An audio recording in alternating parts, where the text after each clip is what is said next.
Jessica Goodman of Blades Belong on Your Feet. Thank you for joining me this evening. How you doing?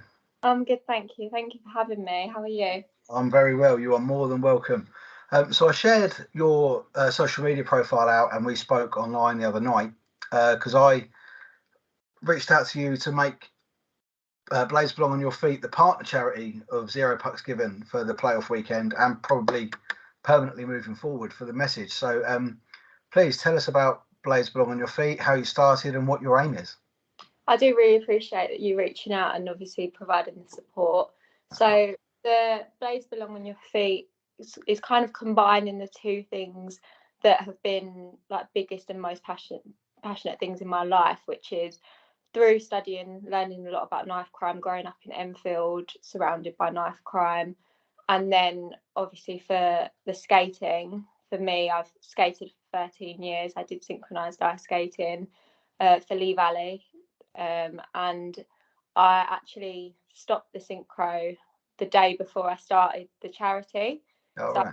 I said, that door's closing now, but I wanted to continue the skating in a different way, and having thought of the idea of the Blades Belong on Your Feet and trying to see how sport can like provide a protective measure for a lot of young people, because there are so many young people that live in socially and economically deprived areas that they don't have the support or guidance or finances to take part in sport. And ice skating isn't the cheapest sport, so the idea is to try and make it more accessible and encourage young people to get involved with ice skating by providing, some sessions hopefully that will be free to them, to try and get them through the door, and reaching out to ice rinks and ice hockey clubs and synchronized skating and trying to see what people want to offer as well, to try, because I do think this is just such a massive problem, and I think that hopefully a lot of people will get on board. I have had some really positive feedback so far, even from ice skating coaches saying, what can I do to help? How can I get involved in this? So hopefully it should, take off. Yes, I mean, we could be looking at a sort of a nationwide program then, obviously sort of starting in your area, like the sort of the outskirts boroughs of London. Yeah. Lee Valley's not open just yet, is it, the new rink? No, it's not. And the idea would be to try and develop a model that can then be rolled out across ice rinks, especially in areas where it's really needed. But obviously that may vary depending on what the rinks can offer and like the ice time and things like that, and the coaches wanting to get involved, having to apply to the idea of making it a charity so that we can apply for grants and funding to make it possible, because as I said, ice skating isn't a cheap sport. No, and you'll know that ice time is premium being a skater yourself. Absolutely. So I do, and I think it will be difficult as well to kind of get young people away from the stereotype, because I feel like a lot of ice skating, if you mention it, people do just think little girls twirling around in dresses instantly. It's quite easy to not know all of the different disciplines. Yeah. So I think it's trying to get people's mind around that as well, and showing them all the different, like even the freestyle ice skating that people are doing now, like that's even involved in Disney on Ice now. Oh, really? There's so many. There's a couple of accounts. I think they trained at Ali Pali that I found, and they're now part of Disney on Ice doing ice skating freestyle. Oh, that's fantastic. That's the imagery I'm getting for that is very Blades of Glory. So.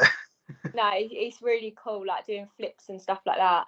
So, oh wow, really? Yeah, it's really cool. So it's just getting young people to know the different opportunities to them, and like you said when you messaged me, it doesn't matter whether they skate for fun or go down ice hockey or go down figure skating, as long as they're in the ice rinks and not on the streets.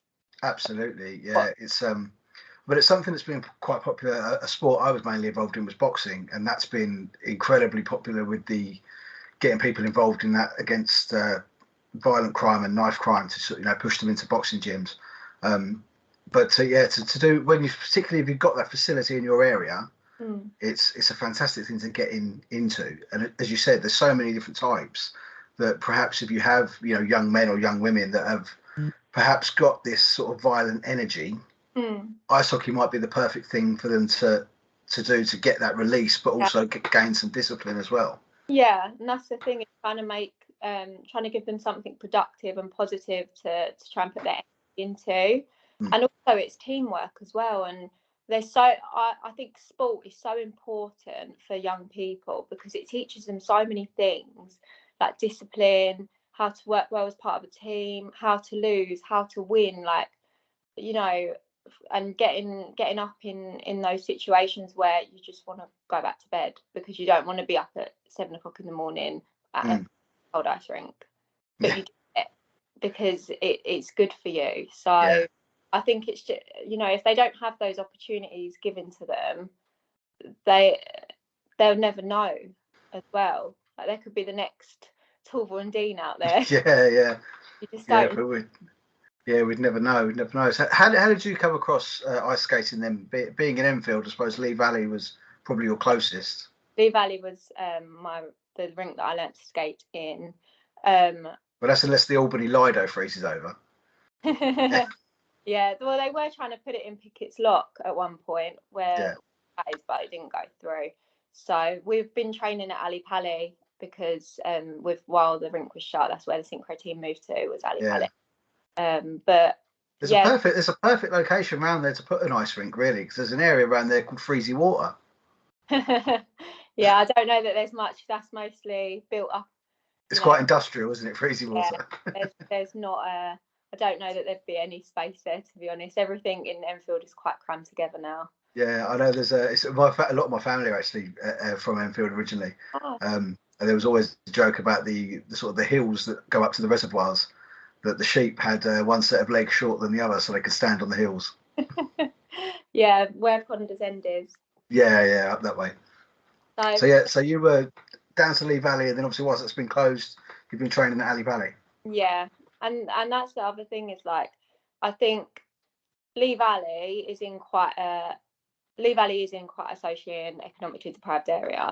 I think there's 17 or 18 gangs quite close proximity. Really, sort of around that sort of Leighton area. Yeah, there's about it's about 17 or 18 gangs that sort of operate around that area. And I remember when I was younger, because there was 2 boys that were in our team, and they lived around there. And when I'd see, young boy stabbed in Hackney or young boy stabbed in Leighton, immediately I just feel sick, because I just it could be them, because there's so many issues with, mistaken identity or wrong place, wrong time, and seeing things you shouldn't see. And, it's so sad what the state that London is in at the moment.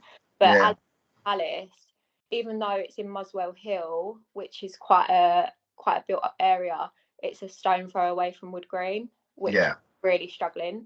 The borough is really, really suffering at the moment. So I think that there are the ice rinks in the areas that need them. I didn't realise that Widnes is so close to Liverpool. Yes. As well. So I really think if this does sort of take off, that would be a really good ice rink to take this up in as well. Yeah, I mean, it's amazing. You think a city like Liverpool hasn't got one. Is astonishing. Yeah. Because it's the Planet Ice are probably the main sort of company that have thrown a few up in recent years. We've obviously got Milton Keynes is a fairly good facility. Bristol's a good facility.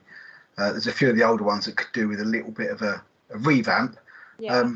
But like I say, a charity like this could really be the driving force to push the government into funding ice skating and ice sports, winter sports in general, because it's something that I've discussed with people involved in the hockey world on Twitter a lot, which I'm sure you would have experienced as a synchro skater. Winter sports in this country is elitist. Yeah. And there's no point arguing against it. It is. It doesn't matter how good you are. It matters where you went to school and how much money you've got. Yeah. And that's something that needs to change drastically. Yeah. And I think your charity and your idea could be something that really pushes that. I really hope it will be. I really see how it could, with the right support, the right platform, it could really take off, and it could change the face of ice skating as well. Like, in terms of, you know, as you said, it does matter how much money you've got and things like that, because it's so expensive that, unfortunately, for someone, you know, of an ethnic minority looking at the sport, it's not very representative. And I think it's quite shameful. It is, because a lot of, I mean, the professional league in this country, the elite league, they have their Pride weekends, and they do other events throughout the hockey leagues to tell people that hockey is inclusive. Hockey is for everybody. Well, it's not. And that they need to do more to make sure that it is for everybody, and everybody can come and enjoy it. Yeah. And not just hockey, as we've said, you know, synchronized skating, speed skating, freestyle skating, dancing. It's all there to be done. Yeah. And to be getting these people that are in a really, really terrible position, probably through no fault of their own, but taking them out of there and putting them somewhere positive.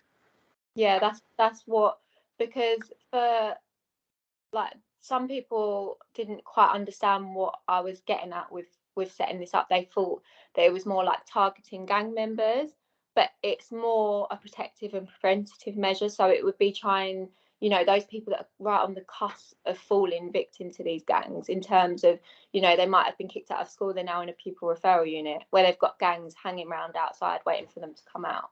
Yeah. They, you know, they're these kids that don't have any sports, aren't interested, like, haven't done anything, so they're just hanging around on the streets, or they're going, you know, the silliest ways that they recruit these kids is like buying them food in a chicken shop, generally being nice to them, because some of these kids, they've got no guidance, they've got no, you know, their parents might be working, you know, 16-hour days to get food on the table. Yeah. And they need some support from somewhere else, and I think sport and ice skating can be it. Absolutely. Yes, as you said earlier, sport is just imperative, I think, for young people to learn, exactly as you said, you know, discipline, team building skills, and, you know, it's not just a London problem, as you said, it's all over the UK. And I mean, fortunately, obviously, we see a lot of, not a massive amount, but there's still too many knife crime issues in the UK. Fortunately, we're not America. You know, with the gun problems they have over there. But it's that's why I reached out to you, because I think it's a fantastic idea. I know you sort of posted earlier, it's coming up to the anniversary of Ben Kinsella's. Like the article that I got the quote from the CEO of the Ben Kinsella Trust, I think it was from like February, and they were saying how sort of saddened they are that it hasn't, not much has changed. Nothing really has changed. The statistics are still the same, if not worse. And it's a shame, because they've done so much work. They've worked, like, the resources that they put out there are amazing, and it's just not changing. No. I think it's also Stephen Lawrence anniversary this year. Is it 30 years, I think, or 20 maybe? I think it's quite a number, yeah. Yeah, but as you say, from that long ago, and then still it's not improving. So it's it needs something else. Perhaps this is the element it needs to push it along. The sports, like, I know you mentioned boxing, and that's one of the charities that I did see, or I don't know if they're a charity, is the Gloves Up, Knives Down. Yeah. And I know there's a few football clubs that are sort of trying to do a similar thing. There's a lot of youth clubs. There's actually a horse riding club that's been set up somewhere in South London to try and get kids involved in horse riding. But I just think all sports, if you're involved in a sport, you just need to look at it and think, how can this help young people? Dancing, all of it is just there. I think all the sports clubs out there, no matter what it is, need to sort of look at themselves and think, how can we get these young people that have got nothing, because they might not like it. If one of these kids turns up to the session and they, or whatever it is, and they don't like it, then, you know, I'll more than happily say to them, well, what about boxing? What about football? And like put them on the right track to talking to those people, to try, because I don't want them to, you know, not everyone is going to like ice skating, and that's okay. They might come, I absolutely hate this. But they've given it a go, and that's what's important, is they, you know, they want to be involved in something. So then it's something else that they might want to be involved in. Maybe they'll prefer boxing or football, but it's definitely, they just need the opportunities, and they've got opportunities, because these families, we're in a cost of living crisis. They can't afford it. Absolutely, yeah. And I do think, I can't remember what charity it was. I think it's in a school in Tottenham. Have had some football goals made entirely out of melted down knives that were given in at a sort of a collection point. Yeah. Which is that's another brilliant initiative. Yeah, into getting the knives off the streets, because it's and as I'm sure you'll be aware with this. Obviously, the stats go that it's actually the person carrying a knife is far more likely to die from a stab wound than anybody else. So it's to try and get that message across to these young people that even carrying one is just, you're going down the wrong road. There are children, like, they're not even reaching their teenage years before they feel like it's necessary for them to carry a knife, and that is one of the biggest driving forces, is fear. That's one of the biggest reasons. I think there was research conducted with some young people, asking them why, and most part the reason was fear. And we shouldn't have, like, that shouldn't be a fear that 8, 9, 10-year-olds and teenagers are experiencing. No, it just shouldn't. It's very difficult to like, if someone said to me, oh, what inspired you to set up this charity, I wouldn't even have the words, because I can't explain how much it, like, saddens me, like, even knowing what goes on for these, like, children living in these sort of areas, and just seeing it every day. Like the post that I put up from the 2013, when they were talking to kids that live in South London, and 1 in 4 had witnessed a killing. Wow. Like, how do you this just shouldn't even be a thing. So, no, that's terrible. No. Yeah. So what's the next steps moving forward with the charity then?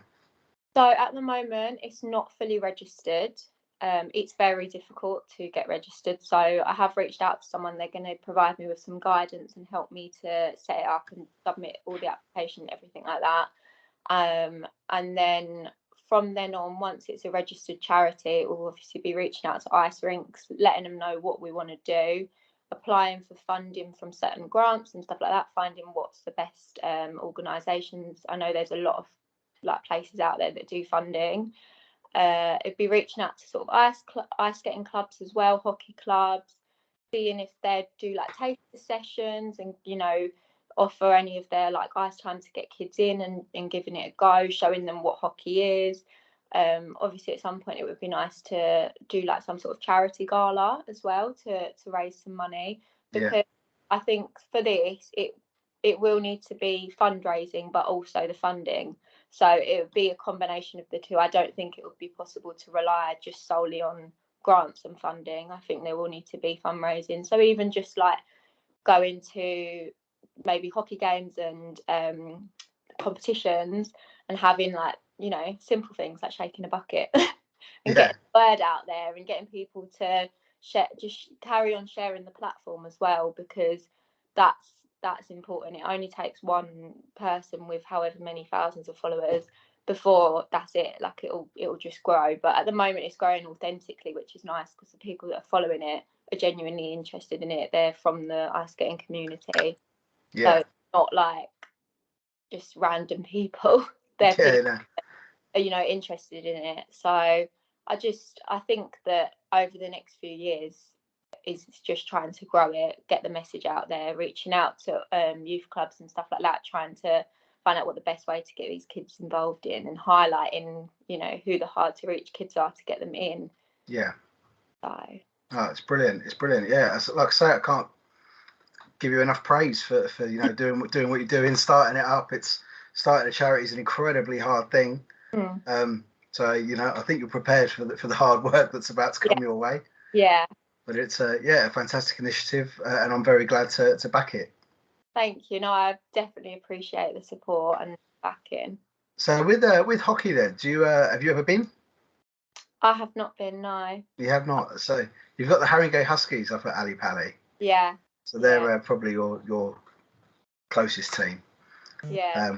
But like I say, we're probably about 45 minutes away in Chelmsford, so we're probably. From Medfield.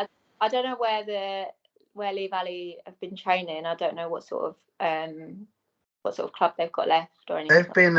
They've been a bit nomadic this year. Actually, it's not done them any favours as a team. Their training's been irregular. They've been playing a little bit in Gillingham. They've been playing in Cambridge. They've been playing anywhere that they can get on the ice. It is very difficult. So, but once that should be open for next season. The next ice hockey season starts in September. We're just in the business end of the post season of all the playoffs and everything at the moment. So once that starts again in September, and I believe it's a double pad there as well. Yeah. At the New Lee Valley. So there's plenty of opportunities there to for all this time. Well, yeah, I hope so.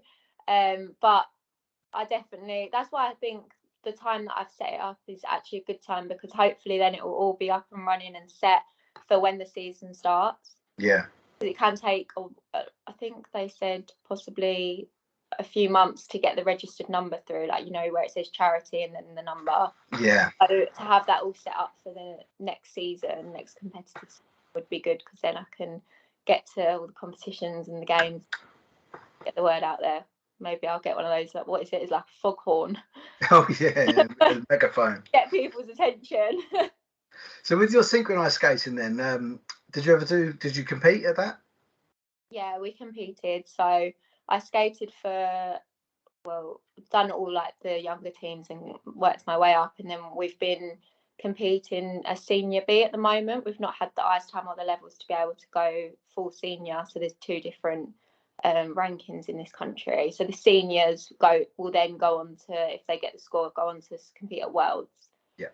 But the senior B is that stepping stone to prepare for senior. So that's what the level we've been competing at, and we've been to quite a few internationals. So I did Switzerland, been to France, been to Eindhoven. It was all, you know, part of the journey, and it is very important, because you do build, I'm sure it's the same in hockey, like some of those friendships, they'll never end for me. Like, I know that I've stepped away from the skating, but it becomes like a family, and that sounds really cliche to say, but it is, because even if you don't always get along with the people that are in your team, you don't always get along with your family members either. Yeah.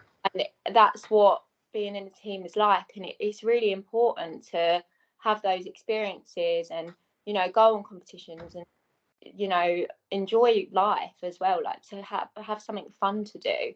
It's a really good distraction sometimes when life is really hard, to then go into an ice rink and just forget about all those problems out there and just focus on people you're around and having a good time. Yeah, brilliant stuff.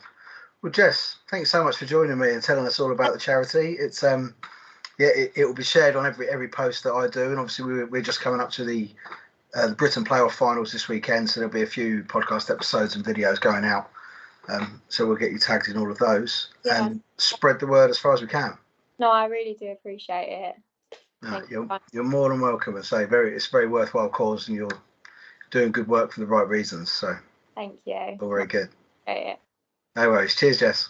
All right, thank you.